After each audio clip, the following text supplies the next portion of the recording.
अस्सलाम वालेकुम, मेरा नाम है बिलाल सिद्दीकी और इस वक्त मैं मौजूद हूँ जर्मनी के शहर लुडविग्सबर्ग में। आज की वीडियो में हम बात करेंगे कि अगर आप जर्मनी आना चाहते हैं एज ए स्टूडेंट तो जर्मन यूनिवर्सिटीज़ में एडमिशन लेने के लिए आपको कौन कौन से डॉक्यूमेंट्स रिक्वायर्ड होते हैं। चाहे आप बैचलर्स करने के लिए यहाँ जर्मनी आना चाहते हो या मास्टर्स करने के लिए जर्मनी आना चाहते हो या PhD करने के लिए जर्मनी आना चाहते हो, तो आपको कौन कौन से डॉक्यूमेंट्स रिक्वायर्ड होंगे, उन तमाम डॉक्यूमेंट्स को आज की वीडियो में हम डिस्कस करेंगे। उसके अलावा आज की वीडियो में हम DAT.de को भी एक्सप्लोर करेंगे। जी हाँ, ये वही वेबसाइट है जिस पर जर्मन यूनिवर्सिटीज़ के जितने भी एडमिशन्स अवेलेबल होते हैं वो तमाम इसी वेबसाइट पर अवेलेबल होते हैं। मतलब आपको इधर उधर मल्टीपल वेबसाइट्स एक्सप्लोर करने की कोई ज़रूरत नहीं है। DAT.de is the only website जिस पर तमाम एडमिशन्स जितनी भी यूनिवर्सिटीज़ ऑफ़र कर रही होती हैं जर्मनी के अंदर वो तमाम इसी वेबसाइट पर अवेलेबल होते हैं।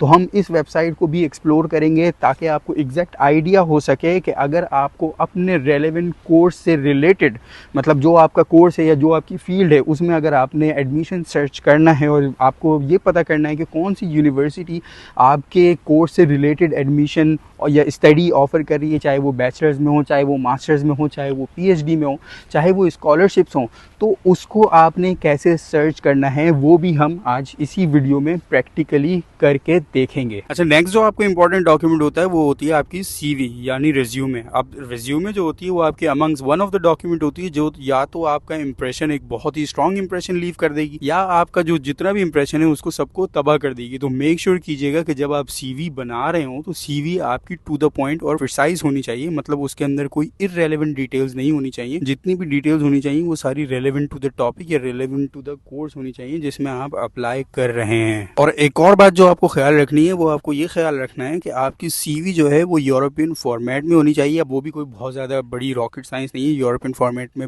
CV को आपको बनाने के लिए आपको वेबसाइट का लिंक भी मैं वीडियो की डिस्क्रिप्शन में पेश कर दूंगा, तो आप उस लिंक पर जाकर अपनी CV को यूरोपियन फॉर्मेट में भी कन्वर्ट कर सकते हैं। तीसरा जो डॉक्यूमेंट होता है वो होता है आपका लेटर ऑफ मोटिवेशन या आप उसको स्टेटमेंट ऑफ पर्पस भी कह सकते हैं। और ये डॉक्यूमेंट होता है जो अगर वेल रिटन हो तो एक बहुत ही स्ट्रॉन्ग इंप्रेशन आपका क्रिएट कर सकता है जो भी आपकी एप्लीकेशन इवेल्युएट कर रहा है उस पर। बहुत से लोग क्या गलती करते हैं, वो ये गलती करते हैं कि एक जनरल सा लेटर ऑफ मोटिवेशन या स्टेटमेंट ऑफ पर्पस बना लेते हैं और वो जिस भी एडमिशन में जिस भी यूनिवर्सिटी में अप्लाई कर रहे होते हैं हर जगह वही लेटर ऑफ मोटिवेशन या स्टेटमेंट ऑफ पर्पस वो चिपका रहे होते हैं। आपने ये गलती नहीं करनी क्योंकि यूनिवर्सिटीज़ ये जानना चाहती हैं कि भाई आपका इंट्रोडक्शन सबसे पहले तो जानना चाहती हैं, आप हो कौन, आपने किया हुआ क्या है, आपने पढ़ा हुआ क्या है, and the most important thing is कि आप इस यूनिवर्सिटी में क्यों अप्लाई कर रहे हो या इस कोर्स में आप क्यों इंटरेस्टेड हो। वो ये सबसे ज़्यादा चीज़ जानना चाहती हैं यूनिवर्सिटीज़। अब आप अपने लेटर ऑफ मोटिवेशन को या स्टेटमेंट ऑफ पर्पस को किस तरह स्ट्रॉन्ग कर सकते हैं उस पर पूरी डिटेल वीडियो मेरे चैनल पर मौजूद है। अगर आप चाहें तो वो जाकर देख सकते हैं।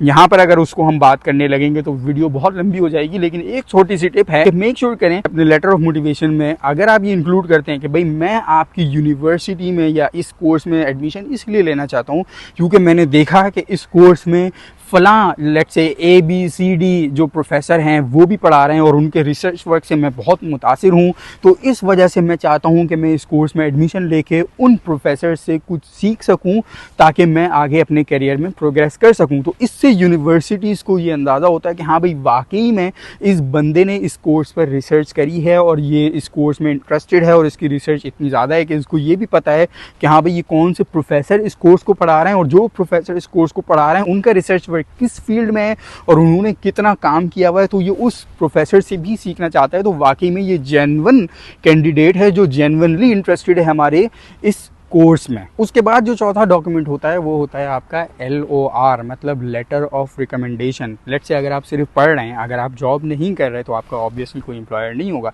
तो आप अपने दो प्रोफेसर से, किसी भी दो प्रोफेसर से आप लेटर ऑफ रिकमेंडेशन ले सकते हैं। लेटर ऑफ रिकमेंडेशन में यही होता है कि जी ये स्टूडेंट बहुत अच्छा रहा है, इसका ट्रैक रिकॉर्ड भी बड़ा अच्छा रहा है और ये अच्छा स्टूडेंट है और हम भी रिकमेंड करते हैं या हम होप करते हैं, एक्सपेक्ट करते हैं कि ये आगे भी जब आपके यूनिवर्सिटी में ये एडमिशन लेके पढ़ने आएगा तो ये आगे भी अच्छा परफॉर्म करेगा। और लेट्स से अगर आप जॉब भी करते हैं तो आप एक लेटर ऑफ रिकमेंडेशन अपने एम्प्लॉयर से भी ले सकते हैं। ये भी एक अच्छा इंप्रेशन आपका क्रिएट करता है। उसके बाद बाद बारी आ जाती है आपकी एकेडमिक डिग्रीज़ की। लेट्स से अगर आप बैचलर्स के लिए अप्लाई कर रहे हैं तो आपकी इंटरमीडिएट की जो भी ट्रांसक्रिप्ट हो गई या मार्कशीट हो गई या सर्टिफिकेट जो भी हो गए, या अगर आप लेट्स से मास्टर्स के लिए अप्लाई कर रहे हैं तो फिर आप बैचलर्स की डिग्रीज़ भी इंक्लूड कर देंगे, ट्रांसक्रिप्ट, मार्कशीट या सर्टिफिकेट जो भी है।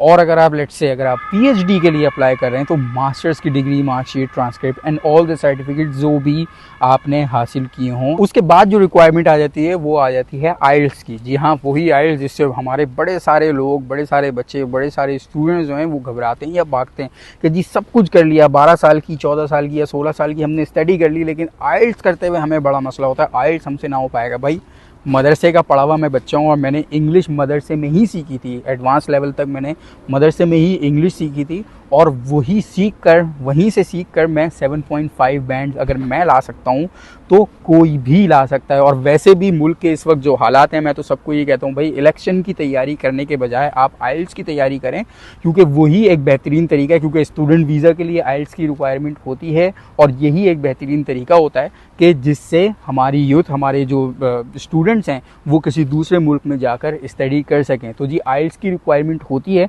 और अगर आप कर लें तो अच्छा है। और लेकिन कुछ यूनिवर्सिटीज़ जर्मनी में ऐसी भी होती हैं जो विदाउट आइल्स भी आपको एडमिशन दे रही होती हैं on the basis of language proficiency letter. और ये लेटर आपको अपनी यूनिवर्सिटी से मिल सकता है अगर आपका मीडियम ऑफ इंस्ट्रक्शन इंग्लिश में रहा हो। वो लेटर ये होता है कि इसमें यूनिवर्सिटी ये लिखती है कि जी हमने जितनी भी इंस्ट्रक्शन दी हैं ड्यूरिंग द कोर्स वो सब इंग्लिश में थी, तो उससे फिर वो यूनिवर्सिटी के लिए सफिशिएंट होता है। कुछ यूनिवर्सिटीज़ के लिए जर्मनी में कि जी इसका जो प्रीवियस कोर्स ऑफ स्टडी है उसका मीडियम ऑफ इंस्ट्रक्शन इंग्लिश था, तो ये बच्चा यहाँ पर भी आकर इंग्लिश में कोर्स को हैंडल कर सकता है और अपनी स्टडीज़ को हैंडल कर सकता है। लेकिन वो यूनिवर्सिटीज़ की तादाद बहुत कम होती है और उनमें एप्लीकेशंस की तादाद उतनी ही ज़्यादा होती है, क्योंकि बड़े सारे लोग हैं जो आइल्स से भागते हैं।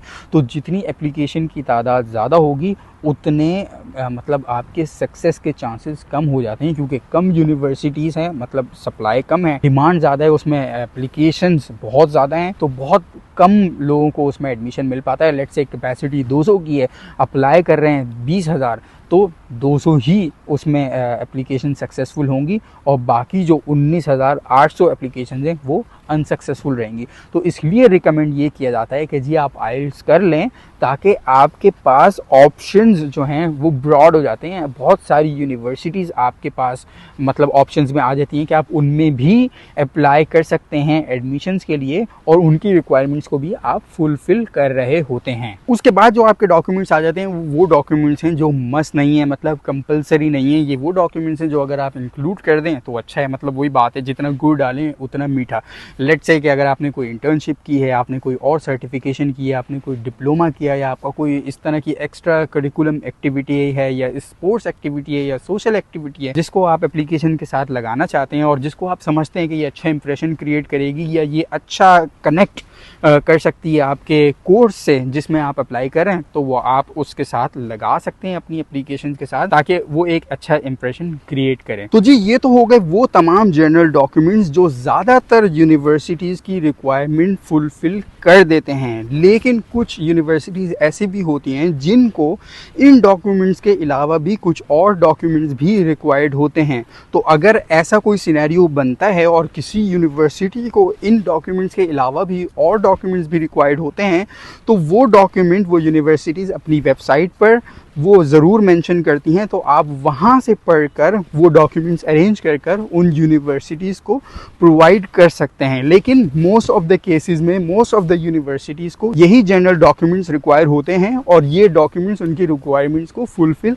कर देते हैं। तो अब हम आ जाते हैं DAT.de की उस वेबसाइट पर जिसका हमने वीडियो के शुरू में जिक्र किया था कि जर्मनी में जितने भी एडमिशन्स ऑफ़र होते हैं यूनिवर्सिटीज़ के, चाहे वो बैचलर्स के हों, मास्टर्स के हों या PhD के हों, वो तमाम इसी वेबसाइट पर ऑफ़र होते हैं। इसके अलावा इस वेबसाइट पर स्कॉलरशिप्स भी होती हैं, आप स्कॉलरशिप्स भी सर्च कर सकते हैं और एडमिशन भी सर्च कर सकते हैं। लेकिन आज की वीडियो में हम एडमिशन सर्च करके देखते हैं कि वो एडमिशन्स आप इस वेबसाइट पर किस तरह सर्च कर सकते हैं। तो सबसे पहले आप जाएंगे DAT.de/en पर, ताकि ये वेबसाइट आपके पास इंग्लिश में आए। वैसे ये वेबसाइट जर्मन में होती है।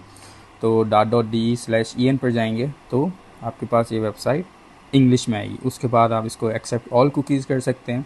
उसके बाद आप देख सकते हैं यहाँ पर आपको स्कॉलरशिप्स भी मिलेंगी scholarships for going abroad, scholarships for Germany, international programme, alumni. उसके बाद जब आप नीचे आएंगे तो आपको ईच एंड एवरी इन्फॉर्मेशन मिलेगी। Let's say first steps in Germany, आप न्यू जर्मनी में आते हैं तो आपको क्या करना चाहिए, how to plan your studies, finding scholarships, courses of study in Germany, कौन कौन से कोर्सेज ऑफ़र होते हैं, PhD studies research in Germany, और उसके अलावा डिफरेंट टॉपिक्स पर आपको यहाँ पर इंफॉर्मेशन मिल सकती है। लेकिन फ़िलहाल हम जाते हैं कि हम प्रोग्राम्स किस तरह सर्च कर सकते हैं इस वेबसाइट के ऊपर। तो उसके लिए आप जाएंगे इंटरनेशनल प्रोग्राम्स के अंदर, और फिर ये आपको या तो आप डायरेक्टली अपना प्रोग्राम यहाँ पे सर्च कर सकते हैं। लेट्स से अगर आप मास्टर्स के लिए प्रोग्राम सर्च कर रहे हैं तो आप अपना बैचलर्स जिसमें आपने किया हुआ है वो प्रोग्राम यहाँ पर लिख कर सर्च कर सकते हैं। सेकेंडली आप यहाँ पे फ़िल्टर सेलेक्ट कर सकते हैं। लेट्स से कोर्स टाइप क्या है, आप मास्टर्स का प्रोग्राम सर्च कर रहे हैं तो आप यहाँ पे मास्टर्स का प्रोग्राम यहाँ पर टिक करेंगे। उसके बाद लेट्स से आप इंग्लिश में चाहते हैं, आप जर्मन नहीं सीखते या जर्मन नहीं सीखी या सीखना नहीं चाहते तो आप जर्मन पे टिक नहीं करेंगे, आप सिर्फ इंग्लिश में कोर्स चाहते हैं तो आप इंग्लिश पे टिक करेंगे।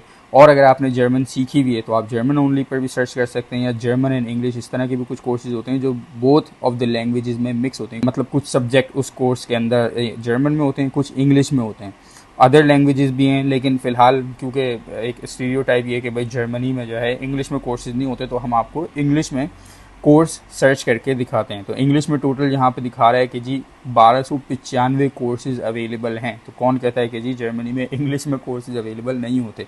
तो लेट्स से हम यहाँ पर इंग्लिश सेलेक्ट करते हैं। उसके बाद फील्ड ऑफ स्टडी, अब दूसरा स्टीरियोटाइप ये है कि जी वहाँ पर जर्मनी में सिर्फ इंजीनियर्स या डेवलपमेंट या कंप्यूटर साइंस इस तरह की फील्ड्स के ही कोर्सेज होते हैं। तो हम आपको इंजीनियरिंग से हट कर कोर्स सर्च करके दिखा देते हैं कि जी दूसरे भी कोर्सेज होते हैं, सिर्फ इंजीनियरिंग, सिर्फ डेवलपमेंट, कंप्यूटर साइंस का ही यहाँ पर स्कोप नहीं है, दूसरे भी कोर्सेज यहाँ पर ऑफर हो रहे होते हैं और वो भी इंग्लिश में।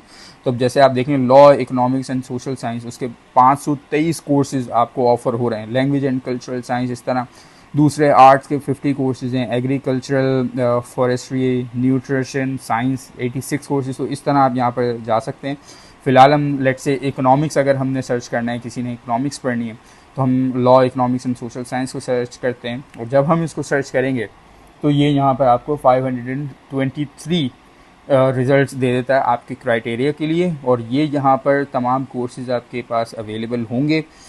मास्टर्स डिग्री हैं, इन कोर्सेज़ का ओवरव्यू आपको यहाँ पर मिल जाएगा। लेट्स से अगर हमने और डिटेल में जाना है इन कोर्सेज़ की तो लेट्स से हम इस कोर्स की डिटेल में जाते हैं कि जी ये मास्टर्स डिग्री है अप्लाइड इकोनॉमिक्स, और सब्जेक्ट क्या है, बिजनेस एंड इकोनॉमिक्स। लैंग्वेज यहाँ पर दी हुई है आपको इंग्लिश। ड्यूरेशन है 4 सेमेस्टर्स।